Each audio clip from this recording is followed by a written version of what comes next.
ভিডিওটি সম্পূর্ণ দেখলে রাম মন্দিরের পতাকায় থাকা সূর্য, ওম ও কবিদার এই তিনটির ঐতিহাসিক ও আধ্যাত্মিক গুরুত্ব জানতে পারবেন। প্রধানমন্ত্রী নরেন্দ্র মোদী 25শে নভেম্বর 2025 তারিখে অযোধ্যা শ্রীরাম জন্মভূমি মন্দিরের উপরে ধর্মধ্বজা বা পবিত্র গেরুয়া পতাকা উত্তোলন করেন। এই অনুষ্ঠানটি মন্দিরের নির্মাণ সমাপ্তির সূচনা করে। পতাকা 10 ফুট উঁচু এবং 20 ফুট লম্বা ত্রিভুজাকার পতাকাটির প্রতিকূল আবহাওয়ার পরিস্থিতি সহ্য করার জন্য বিশেষভাবে প্যারাশুট গ্রেড কাপড় দিয়ে তৈরি করা হয়েছে। এতে একটি সূর্য প্রতীক, ওম শব্দ এবং কবিদার গাছ রয়েছে। ধর্মধ্বজা নামে পরিচিত পতাকাটির সংকল্প এবং রাম রাজ্যের মূল্যবোধের প্রতীক বিবেচনা করা হয়। পতাকা উত্তোলনের তারিখটি বিবাহ পঞ্চমীর সাথে মিলে যায়, যে দিনটি ভগবান রাম ও সীতার বিবাহের সাথে সম্পর্কিত।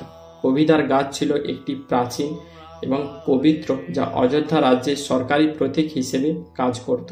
বর্তমানে নতুন রাম মন্দিরের উপরে উত্তোলিত গেরুয়া পতাকা ধর্মধ্বজা একটি কেন্দ্রীয় নকশা।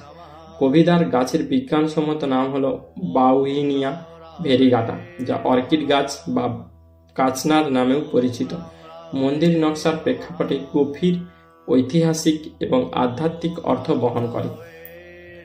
অযোধ্যার রাজকীয় প্রতীক প্রাচীনকালে ত্রেতা যুগে কবিদার গাছ ছিল অযোধ্যার রাজকীয় প্রতীক, যা রাজ্যের সার্বভৌমত্ব, বীরত্ব, ধর্মের প্রতি আনুগত্যের প্রতিনিধিত্ব বহন করে।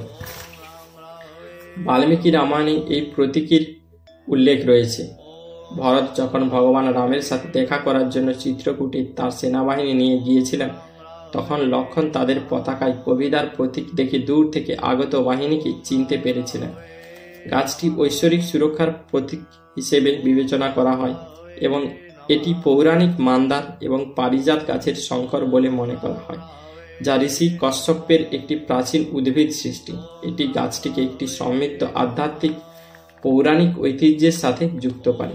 কবিদার প্রতীক হল রাম মন্দিরের পতাকার তিনটি মূল নকশার মধ্যে একটি, যার সাথে রয়েছে উজ্জ্বল সূর্য, ভগবান রামের সূর্যবংশের প্রতিনিধিত্ব করে, এবং পবিত্র শব্দাংশ ওম আদিম শব্দ ঐশ্বরিক চেতনার প্রতিনিধিত্ব করে। মন্দির পতাকার কবিদার অন্তর্ভুক্তিকে অযোধ্যার প্রাচীন পরিচয়ের প্রতীকী পুনরুদ্ধার এবং মহাভারত যুদ্ধের পরে হারিয়ে যাওয়া ভারতের সাংস্কৃতিক ও সভ্যতাগত ঐতিহ্যের পুনঃপ্রতিষ্ঠিতা হিসেবে দেখা হয়। জয় শ্রীরাম।